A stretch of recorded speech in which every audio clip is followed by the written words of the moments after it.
এখন আছি সেই বুসানের বিখ্যাত হিউন্ডাই বিচে।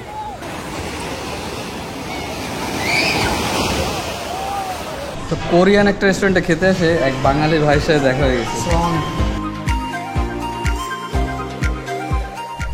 আজকে 29শে জুলাই। দক্ষিণ কোরিয়াতে 90% কোম্পানিতে গরমের ছুটি শুরু হয়ে গেছে, আর বাদ বাকি যে 10% তাদের কাজের চাপের উপরে কারো আগে বা পরে ছুটি দেওয়া হবে। তো আমরা দক্ষিণ কোরিয়ার যে গরমের ছুটি সেটা উদযাপন করার জন্য বেরিয়ে পড়েছি। ভাই আমরা কোথায় যাচ্ছি? বুসান। তো এই যে পাশে আছে ইমরান ভাই, আর এই যে রবিউল ভাই, এই যে সেতু ভাই, আর এই হচ্ছে ইলা ভাই। তো মোটামুটি আমরা ফুল প্যাকেজ 5 জনের, ফুল অফ মাস্তি হবে মোটামুটি। বুসান ফাটায় বলা হয়। তো এখন আমরা আছি খোসকথরু আর কি হাইওয়েতে। এই যে খোসকথরুতে স্পিড লিমিট হচ্ছে 110, কিন্তু যেখানে ক্যামেরা না থেকে মাঝে মধ্যে আরেকটু ওভার চালানোই যায়। আনসান থেকে বুসানের দূরত্ব হচ্ছে টোটাল 400 কিলোমিটার মতো। আমরা দুপুর 2টার সময় রওনা শুরু করছি, এখন বাজে হচ্ছে 3:45। তো কত কিলোমিটার পার হয়েছি কিরণ ভাই? এখনো আছে 254 কিলোমিটার। মোটামুটি 150 কিলোমিটার আমরা ওভারকাম করছি 2.25 ঘন্টায়, আর এখনো 250 কিলোমিটার মতো বাকি আছে। আর এই যে রাস্তা মোটামুটি একটু আগে জ্যাম ছিল প্রচুর পরিমাণে, কিন্তু এখন মোটামুটি ফাঁকাই।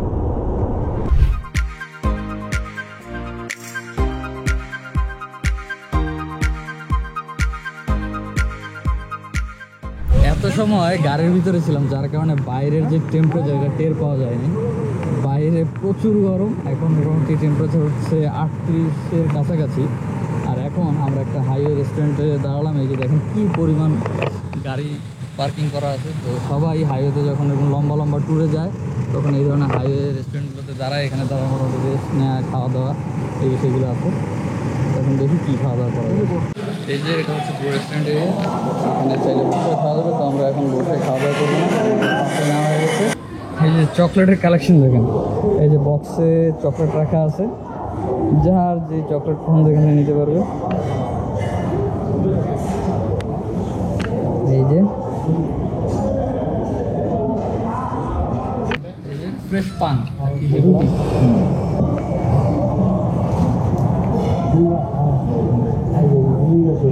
উপরে পুরো চিনির প্রলেপ দেওয়া। মোটামুটি ব্রেক শেষ করলাম, এখন আমরা আবার আমাদের যাত্রা পৌঁছানোর উদ্দেশ্যে। তো এই পর্যন্ত আমরা অনেকগুলো টানেলই পার হয়েছি। এই যে আর একটা টানেল সামনে।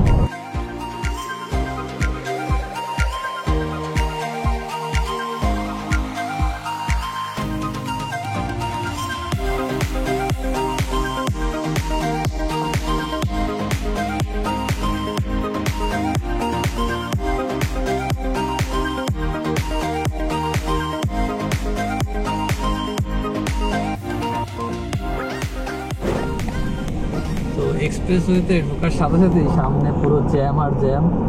আরেকটা বিষয় হচ্ছে আর কি, রাস্তার ভিউটা এত সুন্দর, যদি পুরো রাস্তা ধরে ভিডিও করা শেষ হবে না, যার কারণে আপনাদেরকে অল্প অল্প ভিউ দেখাতে পারতেছি। বিশাল লম্বা জ্যাম, এই দেখেন দুই পাশে পুরো গাড়ি আটকে রয়েছে। মোটামুটি ওই যে আমরা রেস্ট নিয়েছিলাম, তারপর আর রেস্ট নেওয়া হয়নি। টানা আরও 200 কিলোমিটার পরে তো একটা রেস্ট এরিয়া খুঁজতেছিলাম। প্রথমবার যেরকম একটা বড় রেস্ট এরিয়া ছিল, যেমন দোকানপাট সব কিছু, সেটা আর খুঁজে পাচ্ছিলাম না, কারণ অনেক লম্বা পথ, এর মাঝে তেমন কিছু নাই। যার কারণে এই হাইওয়ে তার পাশে এই যে কতটুকু জায়গা রেস্ট এরিয়ার জন্য আলাদা করে রাখা হয়েছে গাড়ি পার্কিং করে। আর এই যে হচ্ছে আপনার ওয়াজাংশির আর কি টয়লেট আর কি, ইমার্জেন্সিভাবে যদি কারো প্রয়োজন হয়, যার কারণে হাইওয়েতে ব্যবস্থাটা আছে। এখানে মোটামুটি 5-7 মিনিট হাঁটাহাঁটি করে একটু রিল্যাক্স হয়ে আবার রওনা দিব। এখনও 80 থেকে 90 কিলোমিটার মতো পথ বাকি আছে। Good morning from Masan. এই যে ঝিঝি পোকার ডাক শুনতে পাচ্ছেন, প্রচুর পরিমাণে ডাক। সবার ঘুম ভাঙা হয়তো পাখির ডাক শুনে অথবা গাড়ির হর্ন। তো আজকে আমাদের সবার ঘুম ভাঙতে হচ্ছে এই ঝিঝি পোকার ডাক শুনে। প্রথমে যখন ঘুম ভাঙে তখন ভেবেছিলাম যে প্রেশার কুকার কে চালাচ্ছে এই ভোরবেলা, কিন্তু পরে বের হয়ে বুঝতে পারলাম এই যে ঝিঝি পোকার ডাকেই সবার ঘুম ভাঙছে। তো গতকাল রাতে আসার পরেই সবাই খুব টায়ার্ড ছিল, আর ইমরান ভাই বিশেষ করে সে আর কি সকালে আসার আগে নাইট করছে, না ঘুমায় এই মাসান পর্যন্ত আসছি আমরা, যার কারণে মোটামুটি এসেই খাওয়া দাওয়া করে সবাই ঘুমিয়ে পড়ি, যার কারণে আর কোনো ভিডিও করা হয়নি। তো এখন সকালে উঠে খাওয়া দাওয়া শেষ করে এই যে দুইটা গাড়িতে টোটাল 10 জন আমরা এখন রওনা হব বুসান হিউন্দে বিচের উদ্দেশ্যে।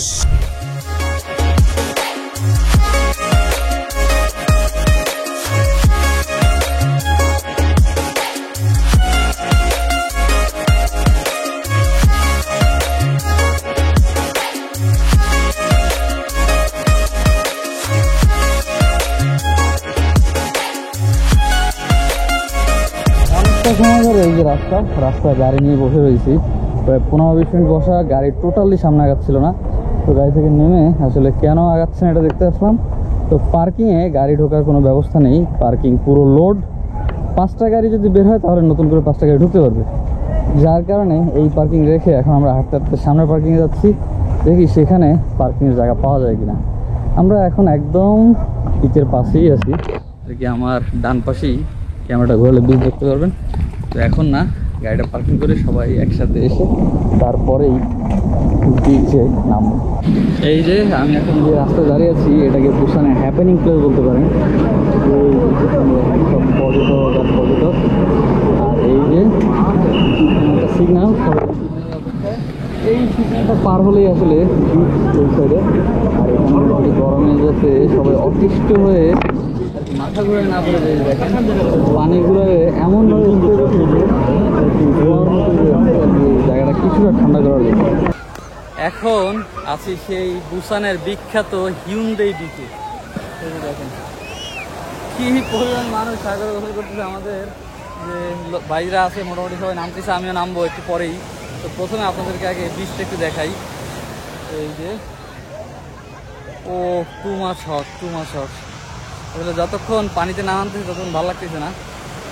হিউন্দে বিচ এটা হচ্ছে দক্ষিণ কোরিয়ার সবচাইতে পপুলার বিচ। তো এই বিচের কিছু বিষয় আপনাদেরকে দেখাবো। তা হচ্ছে এই যে দেখেন, এই যে বিচটা পুরো বিচ জুড়ে এরকম ছাতা দেওয়া আছে। আর এর ভালো দিকটা হচ্ছে এই ছাতাতে বসতে আপনার কোনো পেমেন্ট করতে হবে না, আর কি ফাঁকা থাকলেই আপনি বসতে পারবেন। এবং আর একটা ভালো বিষয় দেখাই, তা হচ্ছে এই যে জাস্ট মিনিট, এই দেখতে পাচ্ছেন গোসল করতেছে এবং কমলা রঙের যে বলগুলো দিয়ে একটা রাউন্ড করা আছে, 1টা 2টা 3টা 4টা, ওটাও 4টা রাউন্ড করা। তো প্রথম যে রাউন্ড, এই রাউন্ডের ভেতরেই সবাইকে গোসল করতে হবে। এবং এই প্রথম রাউন্ডের যে কমলা বলগুলো, এই বলগুলোর কাছাকাছি কিছু রেস্কিউ মেম্বার থাকে। তো যখনই কেউ ওই বলের কাছাকাছি যায়, বাঁশি বাজিয়ে তাদেরকে ইশারা দিয়ে বলে যে আপনারা পাড়ের দিকে যান, কারণ এই বল অতিক্রম করা যাবে। তো গোসল করতে হবে এই বলের এরিয়ার ভেতরেই।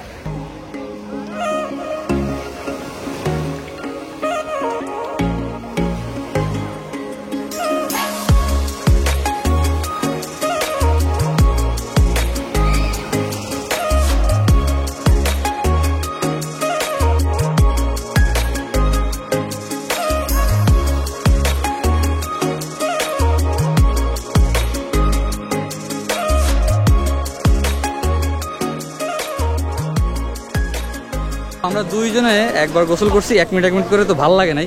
তো কাছে 1000 ওয়ানের মাত্র আরেকটা এক্সট্রা নোট ছিল, যার কারণে আরেকটা কয়েন নিয়ে দুইজনে 30 সেকেন্ড ভাগাভাগি করে গোসল করছি। মোটামুটি 1.5 মিনিটে গোসল শেষ করছি। আর এখানে সবাই মোটামুটি ফ্রেশ হয়ে গা গোসল ধুয়ে জামা কাপড় পাল্টায় মোটামুটি এখানে সবাই অপেক্ষা করতেছে। আমরা কার জন্য অপেক্ষা করতেছি ভাই? মৌলভী।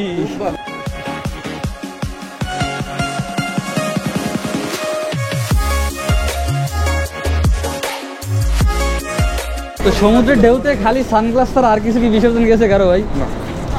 শুধুমাত্র সানগ্লাস বিসর্জন গেছে না? তো এখন আমরা যাচ্ছিল গাড়ির ওখানে, আমাদের এই ভিজা কাপড় চোপড় এগুলো গাড়িতে রেখে তারপর আমরা যাবো খাওয়া দাওয়া করার জন্য। আর এই যে রাস্তা দিয়ে হাঁটতেছি, এখানে মোটামুটি হাই রাইজ বিল্ডিংয়ের কারণে রোদ পড়ে নাই, যার কারণে রাস্তাটা খুব ঠান্ডা, হাঁটতে ভালো লাগতেছে।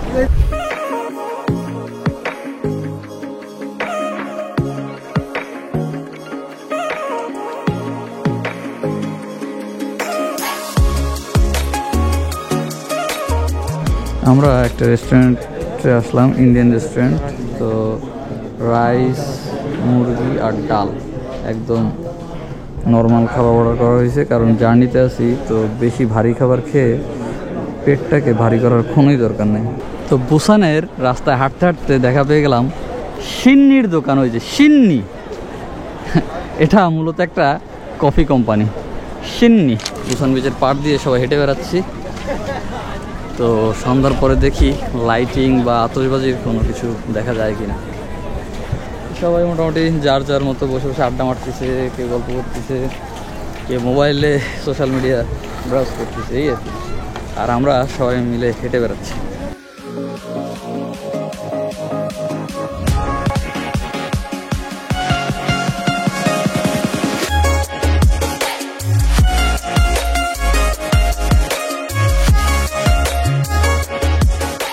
এখন যেই গলিটার ভিতর থেকে হাঁটতেছি এটা হচ্ছে বলতে পারেন ফুড গলি। এই রাস্তার দুই পাশেই সব খাবারের দোকান। তো যে যেই ধরনের খাবার খেতে চান এই গলিতে চলে আসলে পেয়ে যাবেন আশা করি। তো আমিও এখানে আসছি, তো আমি একটা সি ফুড আইটেম ট্রাই করবো, এর জন্য আসছি। এখন দেখি কোন আর কি রেস্টুরেন্টেতে সি ফুডের ভালো একটা আইটেম পাওয়া যায়। প্রচুর ভিড় এই রাস্তাতে, কারণ সবাই খাবার খেতে আর কি এই রাস্তাতেই আসে বেশি। আমি যেই ধরনের খাবার খুঁজতেছিলাম তো সেই ধরনের একটা রেস্টুরেন্ট পেয়ে গেলাম। এই যে আমি যে খাবারটা অর্ডার করছি এটা হচ্ছে এই যে ফ্রাইড ফিশ। এই ফিশগুলো খেতে দারুণ মজা। সেই সাথে থাকবে একটা ভেজিটেবল স্যুপ এবং সেই সাথে ফ্রাইস। এই যে মেন যে আইটেম এই যে ফিশ চলে আসছে। তো টোটাল খাবার মেনুটা হচ্ছে এই যে। তো টোটাল এই খাবারের প্রাইস কত শুনবেন? মাত্র 10,000 টাকা। আর দুপুরে যা খেয়েছি ওইটার কথা বললাম, ওটা বাদ। তো আমি সাজেস্ট করবো যারা কোরিয়া আছেন এবং ঘোরাঘুরি করেন তারা চেষ্টা করবেন কোরিয়ান রেস্টুরেন্টে কোরিয়ান খাবার ট্রাই করতে, যেটা অনেক অনেক। তো কোরিয়ান এই ধরনের খাবারগুলো খুবই গরম, দেখুন ধোয়া উঠতেছে, মোটামুটি মুখে নেওয়া যাচ্ছে।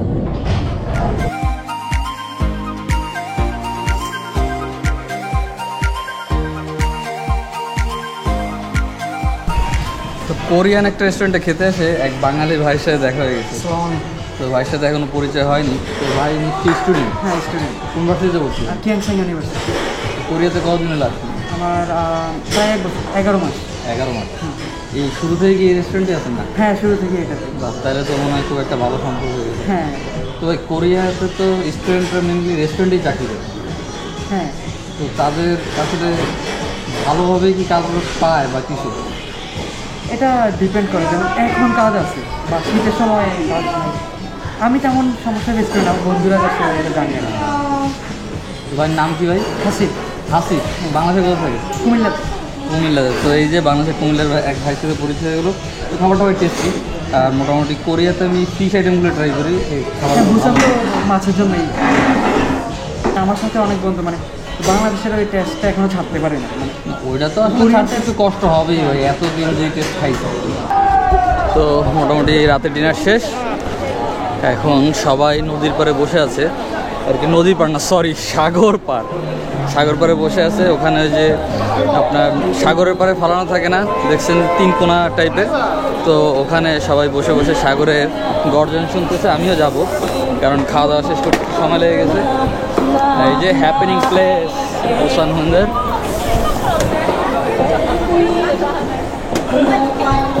আর এই যে লোকজন এই যে খেলা খেলতেছে, এটা যদি একটা ফাটানো যায় তাহলে হয়তো পুরস্কার আছে।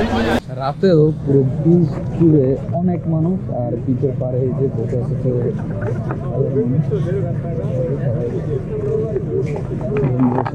সময় কাটাচ্ছে। এই যে হচ্ছে টিকিট কাউন্টার, এখান থেকে টিকিট কাটলাম। টোটাল 9টা টিকিট। আপনার যাদের আইবিকে ব্যাংকের কার্ড আছে তারা এখান থেকে ডিসকাউন্ট পাবেন। নর্মালি টিকিট প্রাইস হচ্ছে 29,000। তো আইবিকে ব্যাংকের কার্ড থেকে টিকিট কাটলাম, তার কারণে 23,200 মানের মতো প্রাইস আসছে। আর এখন আছি সেই পুরোনো সেই জায়গায়, গজে সি ওয়ার্ল্ড। ও এর ভিতরেই সেই ডলফিন মাছের খেলা। বাইরে প্রচণ্ড রোদ্দুর, তাকাতে খুব কষ্ট হচ্ছে। তো শুরুতে কিছুটা সময় বাকি আছে, তো ভিতরে যে একটু ঘুরে ফিরে সময় পার করি আর কি। এই মাত্র একটা শো শেষ হলো, তাই সবাই বেরোয়া শেষ হলে আমরা এখন আন্ডারগ্রাউন্ডে আসলাম। তো আন্ডারগ্রাউন্ডে আশা করি অদ্ভুত কিছু জিনিস দেখাতে পারবো। ওয়াও, এই যে চুকুওয়ালা, এই যে দেখেন।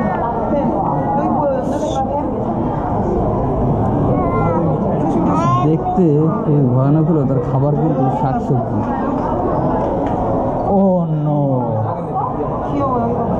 Green tree Python.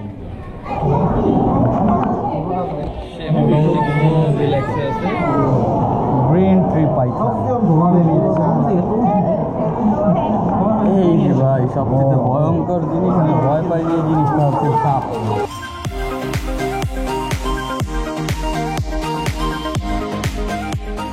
এর নামটা হচ্ছে টেগো। এটা 80 থেকে 100 সেন্টিমিটার পর্যন্ত লম্বা হয়। ও মাই গুডনেস, এই ব্যাঙের সাইজ দেখছেন? Texas frog, giant African bullfrog. এটা 15 থেকে 25 সেন্টিমিটার লম্বা। ওই যে দেখেন, oh my goodness, how big is. এখন দেখাবো আপনাদেরকে সবচেয়ে এক্সেপশনাল যে প্রাণী, তা হচ্ছে এই যে সাদা ডলফিন। ওয়াও, তিনটা বিশাল সাইজের সাদা ডলফিন। ওই যে দেখেন, ওয়াও, 3টা ডলফিন আছে।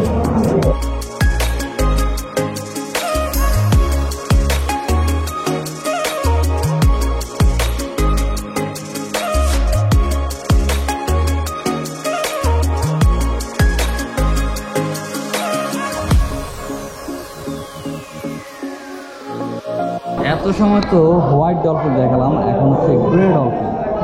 এই যে 2টা গ্রে ডলফিন, একটা এই যে আর একটা ওই যে দূরে।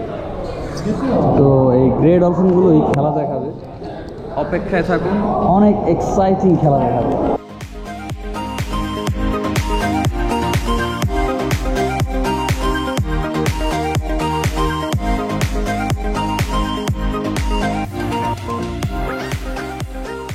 এখানে বসেই আমরা শো উপভোগ করব, আর আমাদেরকে শো দেখাবো হচ্ছে এই যে 2টা গ্রে ডলফিন।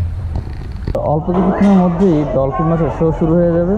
তো এখনও খুব বেশি মানুষ এসে পারেনি, আমরাই সবার প্রথম আসছি। এই যে আমাদের ওই যে 1 2 3 4 5 6 7 8 আর হচ্ছে ওই যে 9, টোটাল 9 জন। আর আমাদের সামনে কিছু পিচ্চি বাচ্চা আছে, ওরাই আমাদের সাথে বেশি এনজয় করবে আই হোপ।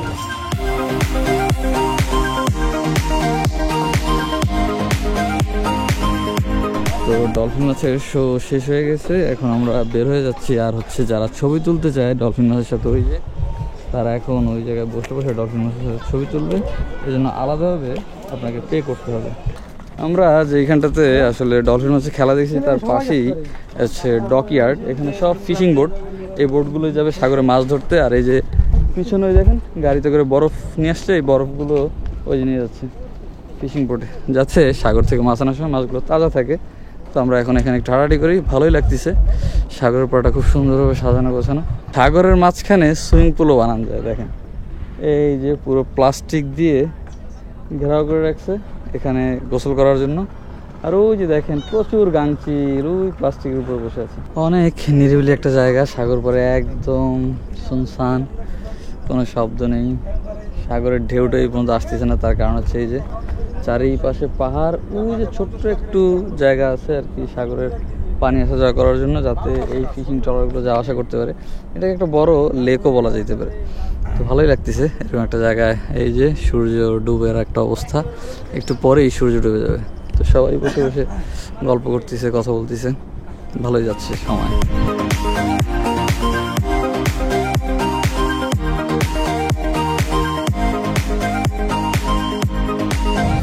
ভিডিওটা যদি এই পর্যন্ত দেখে থাকেন তাহলে নিশ্চয়ই আপনার কাছে ভালো লাগছে। আর যদি পরবর্তী ভিডিওগুলো মিস করতে না চান, আমার চ্যানেল এবং পেজটি এখনই সাবস্ক্রাইব করে দেবেন। দেখা হবে পরবর্তী ভিডিও।